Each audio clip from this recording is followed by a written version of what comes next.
Welcome.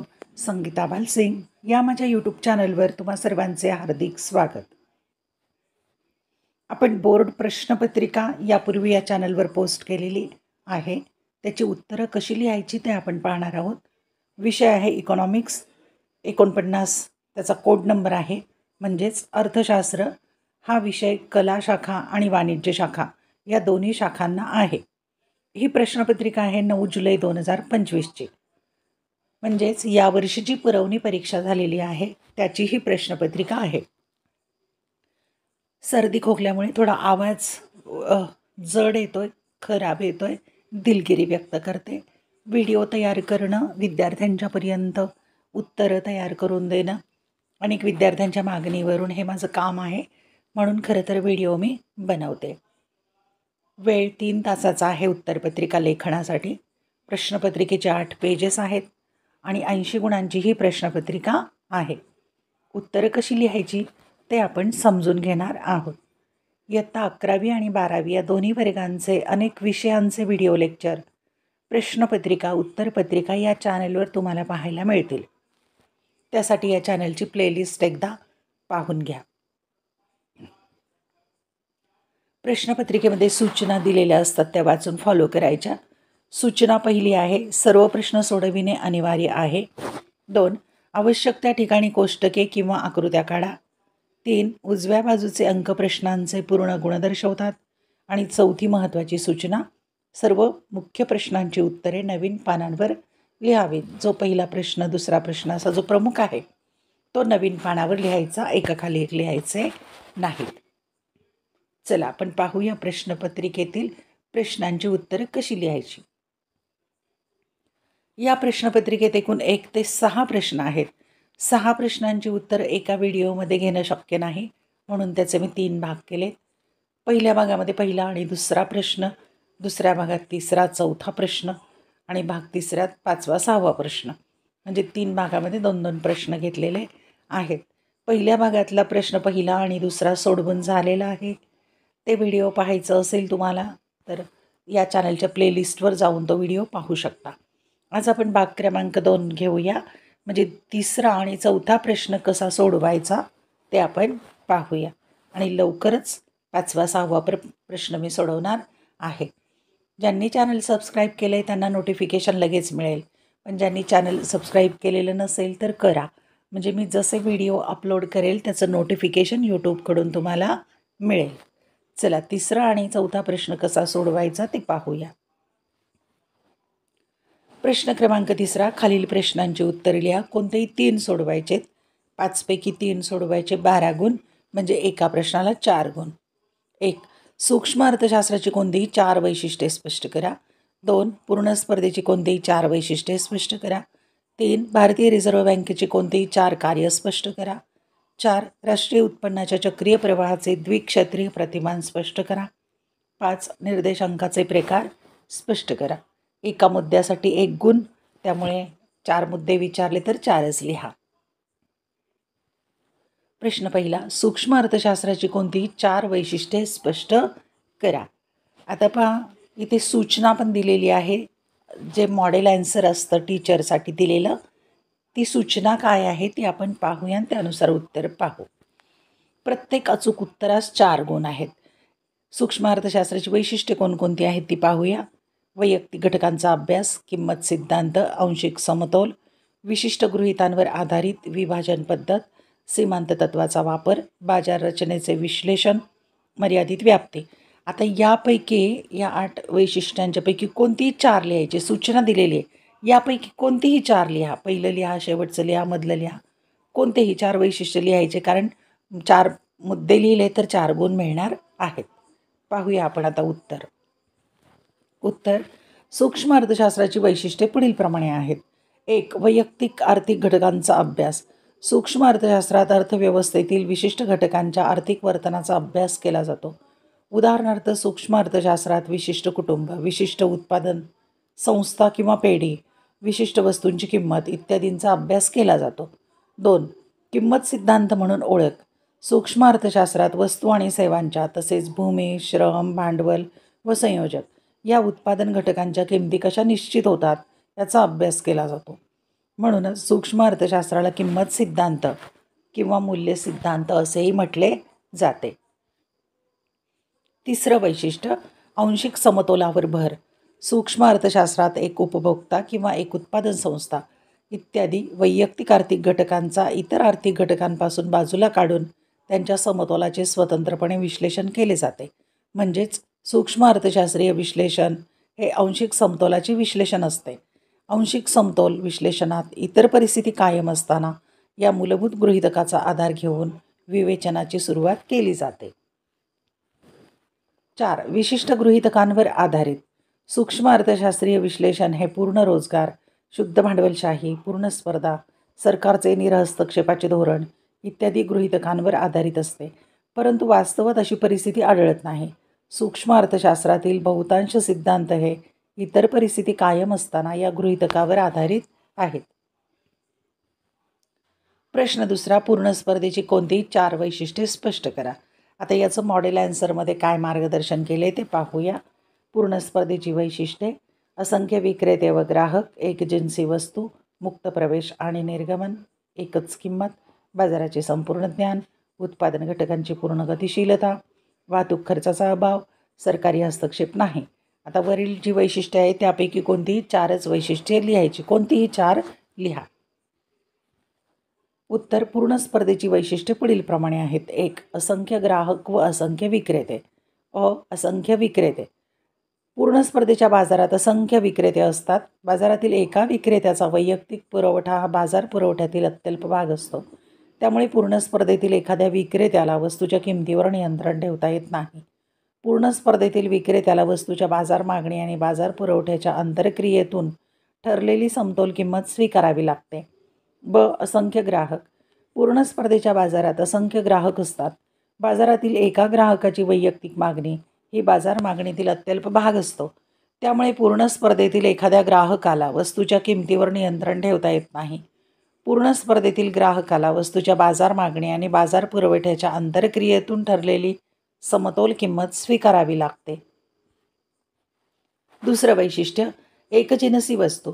पूर्ण स्पर्धेच्या बाजारात असंख्य विक्रेत्यांकडून विक्रीसाठी आणलेल्या वस्तूंचे सर्व नग हे रंग, रूप, आकार, दर्जा इत्यादी बाबतीत एकजिन्सी किंवा एकसारखे असतात.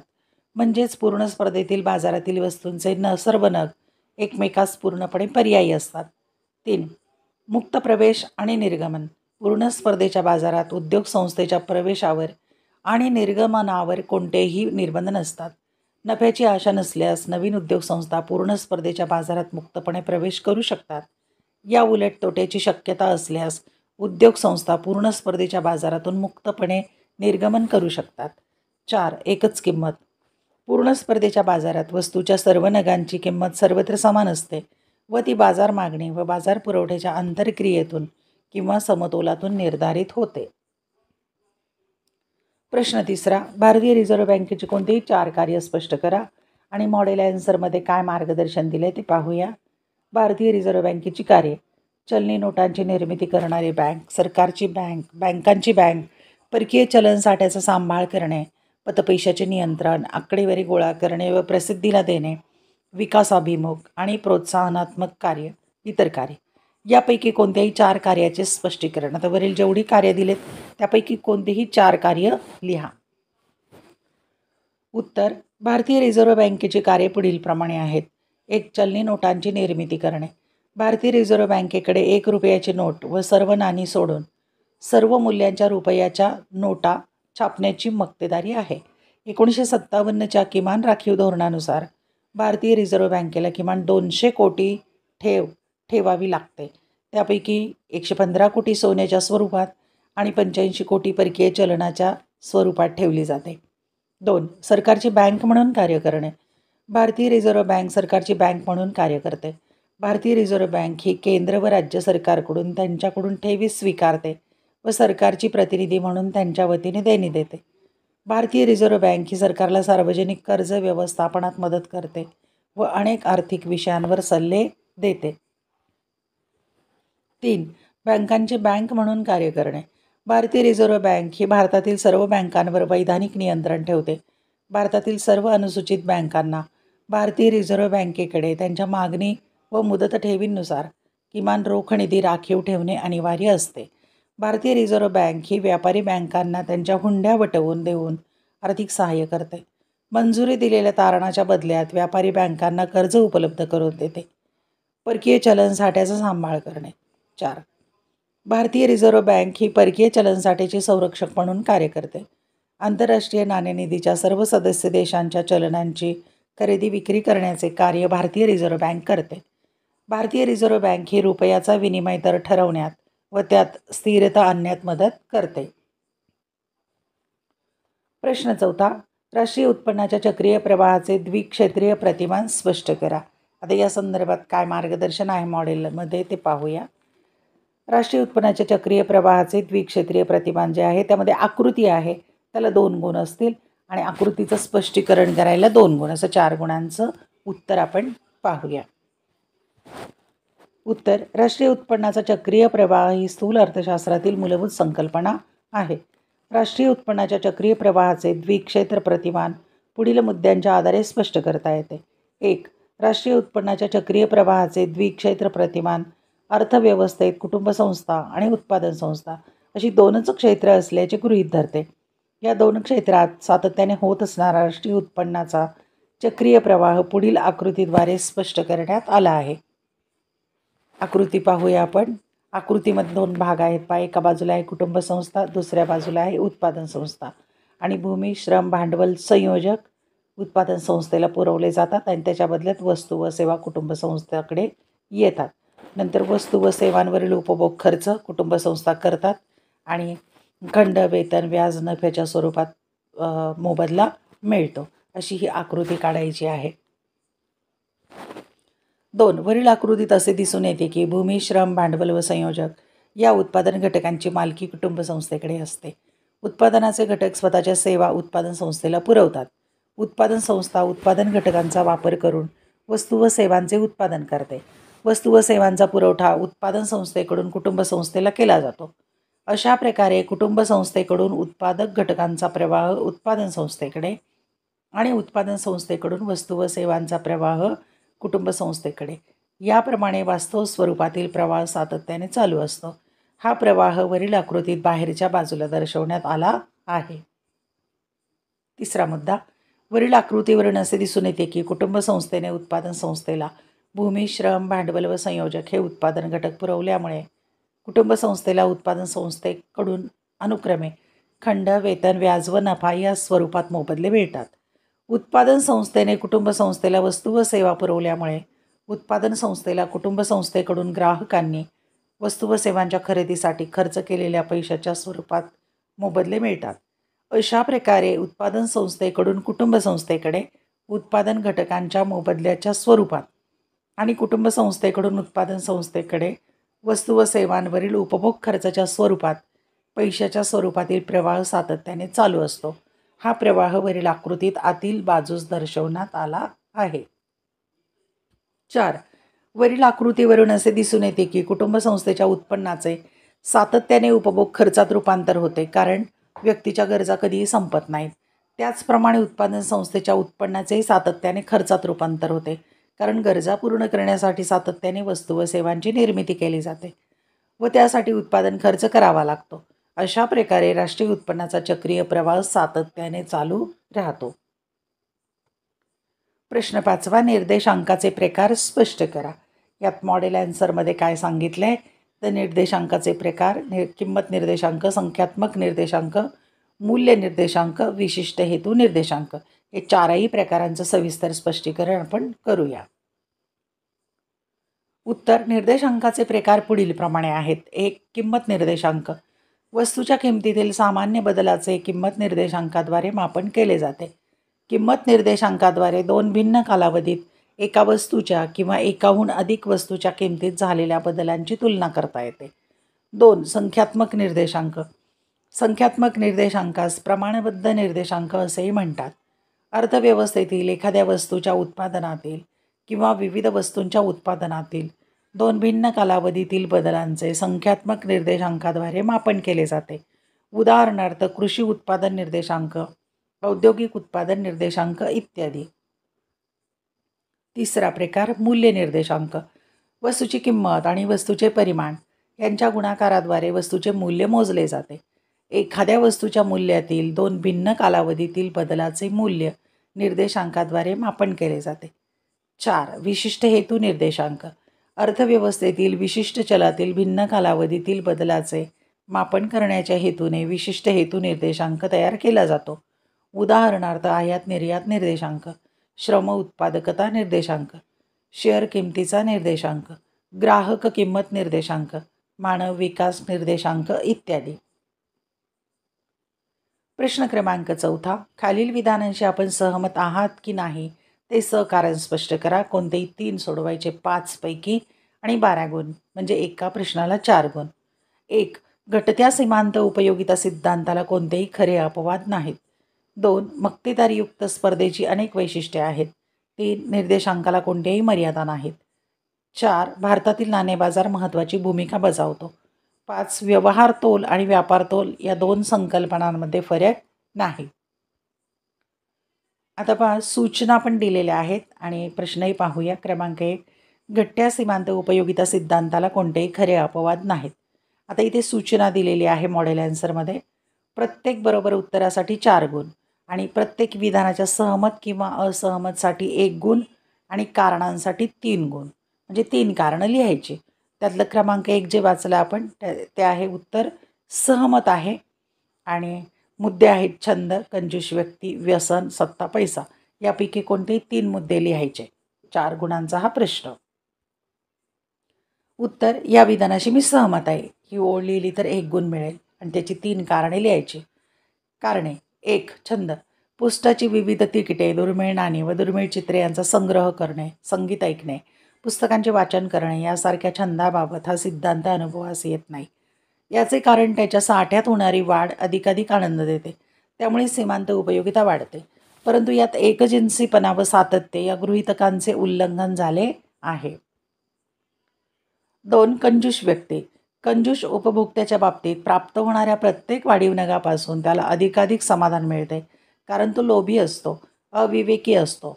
त्यामुळे पैशाच्या साठ्यात होणाऱ्या वाढीबरोबर पैशाची सीमांत उपयोगिता वाढते, परंतु यात विवेकशीलता या गृहीतकाचे उल्लंघन झालेले आहे.